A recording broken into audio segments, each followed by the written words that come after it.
Assalamualaikum warahmatullahi wabarakatuh. Bertemu lagi dengan Ustadz Fuad, pelajaran BK. Hari ini Ustadz Fuad akan menjelaskan pelajaran BK tentang materi wawancara. Ya, puji syukur kehadirat Allah kita bisa bertemu lagi. Tidak terasa ini sudah pertemuan yang ke-12. Nah, kenapa kok materinya wawancara? Nanti kita dari SD akan ke SMP. Nah, biasanya ada yang namanya tes wawancara. Berikut nanti akan dijelaskan sama Ustadz Fuad. Kita buka filenya dulu. Sebentar.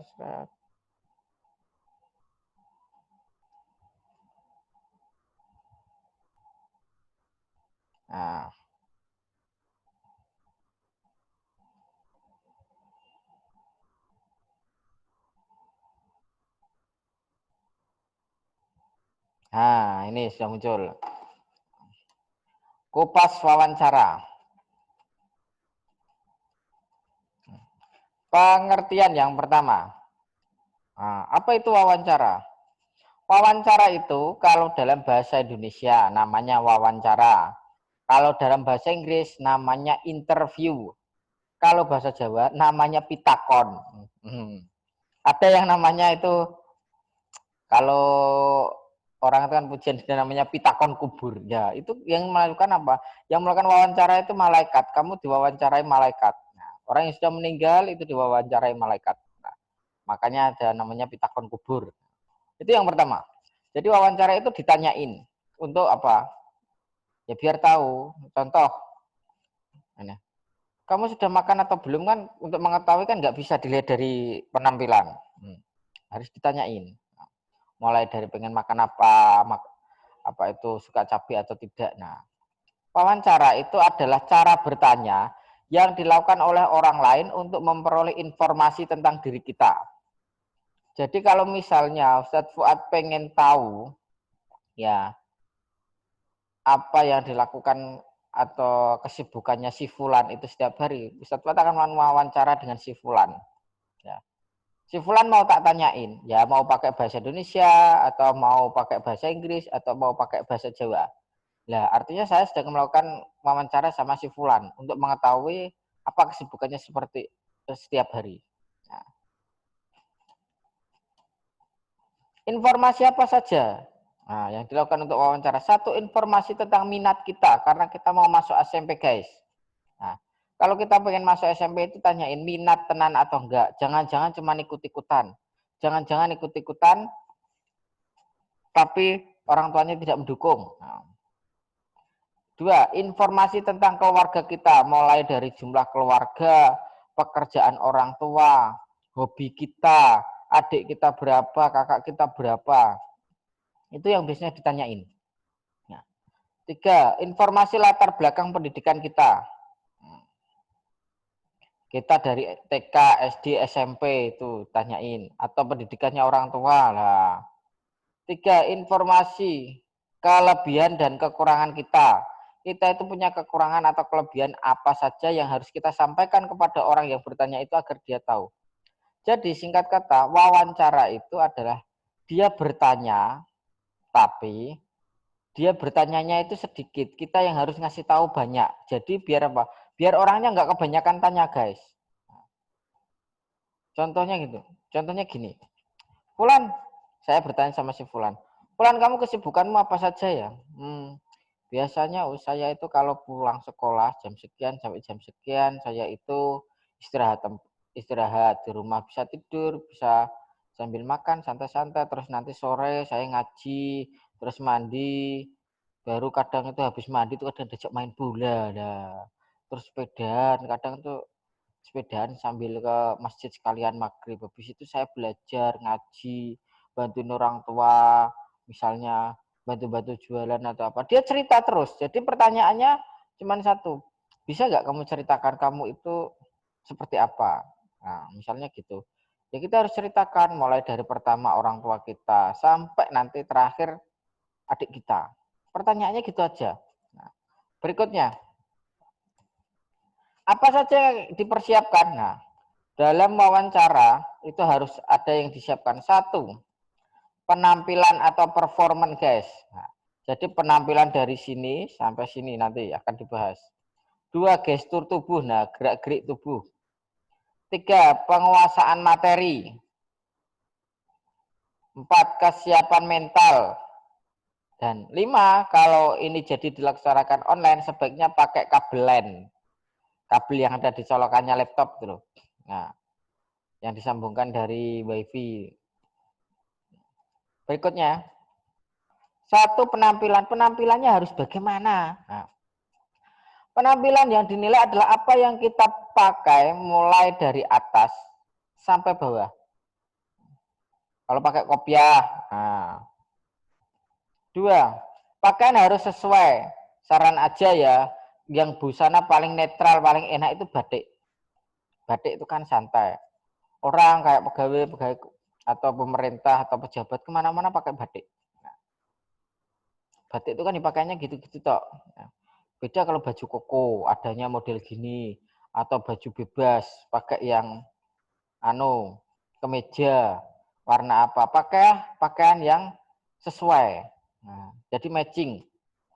Jangan sampai kopiahnya merah, pakaiannya hijau. Nah, seperti itu jangan sampai. Pakai kaos kaki. Nah, walaupun nanti di Zoom itu ditanyain wawancara, sebaiknya kamu pakai kaos kaki.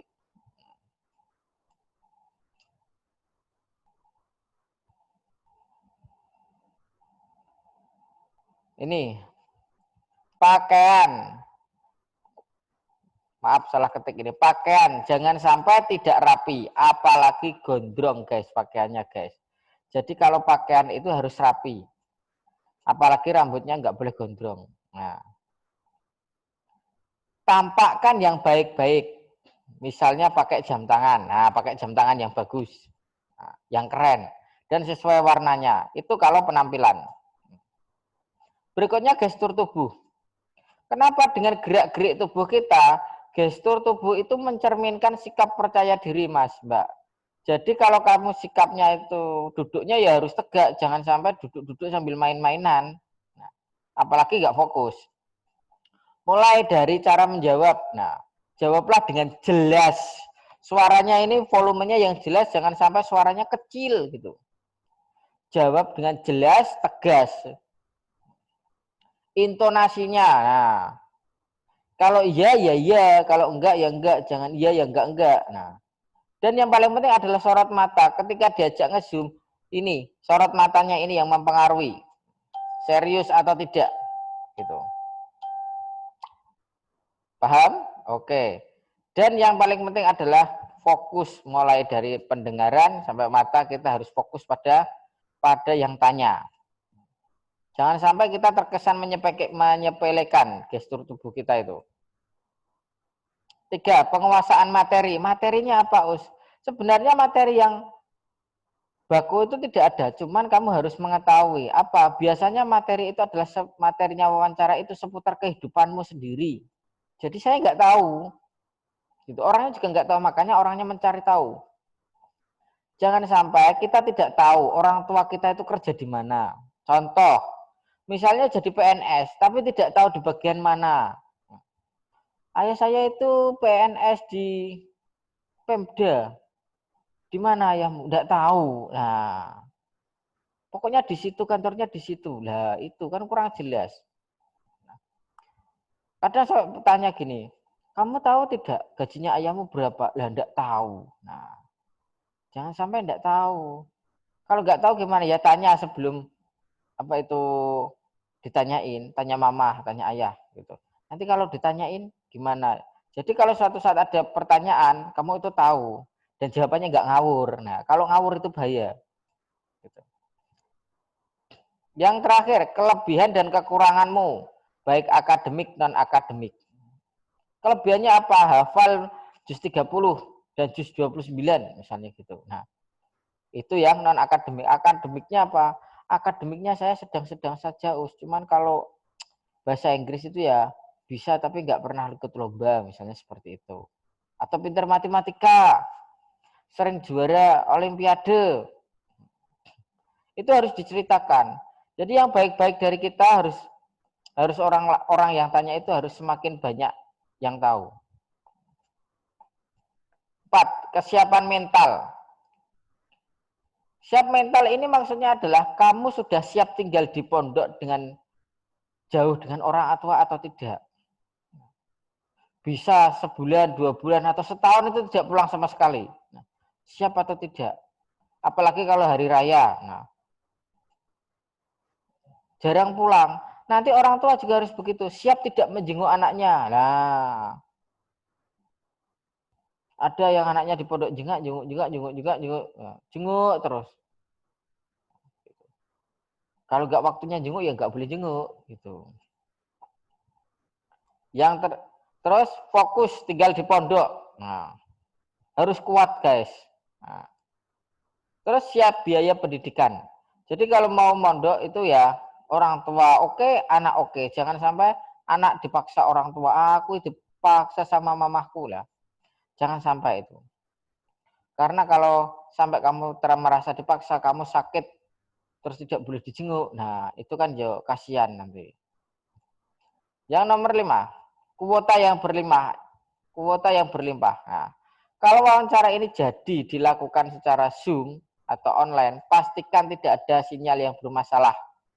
Mulai dari WiFi, mulai dari laptop atau pakai HP, apa saja terserah. Intinya jangan sampai sinyalnya error. Seperti itu. Nah, kesimpulan terakhir. Kalau dalam Islam, wawancara ini adalah cerminan dari sikap tawaduk anak soleh dan solehah, guys. Cuma satu kata, tawaduk. Pokoknya anut gitu, sopan dan santun. Islam itu memang begitu. Kalau sopan dan santun itu ya sesuai kepribadian apa? Mulai dari pakaian sampai sikap perbuatan, sampai lisan. Nah, meliputi pakaian. Makanya ada istilah gini. Cara berpakaian adalah mencerminkan kepribadian. Nah, tutur katanya dan sikap atau perbuatan. Nah, itu yang dapat Ustaz Fuad sampaikan. Semoga materi wawancara ini bisa menambah antusiasmu untuk menghadapi wawancara dan pastikan kamu menguasai materi dan sikap yang percaya diri. Nah, jangan lupa gestur dan sorot matanya diperhatikan karena itu menjadi acuan penting dalam salah satu sikap tawaduk sebagai seorang anak yang soleh-solehah. Terima kasih. Itu yang dapat Ustaz Fuad sampaikan. Wassalamualaikum warahmatullahi wabarakatuh. Semoga bermanfaat.